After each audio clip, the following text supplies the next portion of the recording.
သားပဲလေဝါသနာပါအားကစားလေကျွန်တော်ရှင်းခတ်တဲ့နေမှာဆိုရှင်းလဲတော့တယ်ဘောလုံးလဲပုတ်တယ်ဗော်လီဘောလဲပုတ်တယ်ဘောလုံးလဲကန်တယ်အဲ့လိုစုံနေကျွန်တော်တော်ဘောလုံးဆိုလဲကျွန်တော်ရှေ့တန်းမှာဂိုးသွင်းပြီးဆိုကျွန်တော်ပဲခြေသွင်းအောင်ဂိုးသွင်းတာကြာတော့ကျွန်တော်မြင်ယူလန့်နေဟာဒီကောင်ပြီးလို့မရအောင်ဒီကောင်တစ်လုံးပေးလိုက်သူ9ယောက်9ယောက်လောက်ကျွန်တော်လိန်ပြီးတော့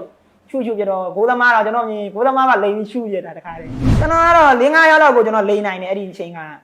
အဲ့ဒီတော့အဲ့လိုကိုဘောလုံးရောက်သွားပြီဆိုကျွန်တော်လိန်ပြတာပဲ5ရက်လောက်ကိုဖြောလိန်ပြရဲရှူးတာပဲတိုင်းတိုင်းနဲ့ဘောလုံးသမားထဲမှာဆိုရင်တော့ကျွန်တော်ကတော့ခုလောလောဆယ်တော့ကိုကတော့ကိုပဲကိုကတော့လို့ကြိုးစားတာပြောကိုပဲကိုကသဘောကျတာပါကိုအိုက်တော့လဲကိုပဲကျွန်တော်အဲ့လိုကိုကတော့အဲ့လိုသဘောကျတော့နံပါတ်1ပဲကိုကတော့ဒါလည်းကျွန်တော်နောက်ထိန်ပေါ့နော်စမတ်တွေပါတော့ကျွန်တော်မရပါဘူးနောက်ထိန်ဆိုကျွန်တော်3ယောက်ကြီးတွေပါဆိုကျွန်တော်နောက်ထိန်မယ်ရှင်းခတ်တဲ့နေရာမှာရှင်းတော့တဲ့နေရာမှာဆိုလည်းကျွန်တော်ချက်200 300ထိအောင်တော့နိုင်တယ်ချက်200 300ထိအောင်တော့နိုင်တယ်အဲ့လိုဗော်လီဘောပုတ်တာတို့ဘာလို့ဆိုတော့နောက်ထိန်မယ်နေမှာတော့လေအဲ့တော့ကျွန်တော်အဲ့လိုပထမဆုတွေပါတော့ကျွန်တော်ရလိုက်ပါသေးတယ်အဲ့ဒီပထမဆုတွေပါရလိုက်သေးတယ်